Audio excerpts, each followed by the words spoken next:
my mother was not. You see, we have this even today, this concept that the woman follows the man. So if but theoretically she met my father, fell in love with him, and therefore became an anarchist. It's not at all true. She was an anarchist before she met my father. She belonged to an anarchist group in Cleveland. There were several of them, quite a few anarchists in Cleveland at the time.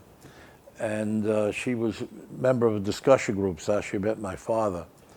And I write extensively in the book about her family life and her upbringing.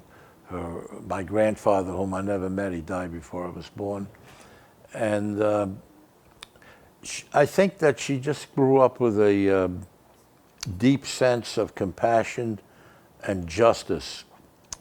And she felt for other people in a very deep way. It's hard for me to put into words. She was a very kindly individual. But she had her faults, all kinds of crap. But that's another issue. But her soul, I don't know if anarchists should talk about a soul, but her essence was a deep compassion. And I think she got a lot of that from her family structure, where she was, as a young girl, she was the oldest in the family. The mother had 6 kids. So the mother, as my mother says, she wasn't allowed to be a child. She had to take care of other people. And she developed this fierce attachment to her brothers. And everything their brothers breathed, she breathed with them.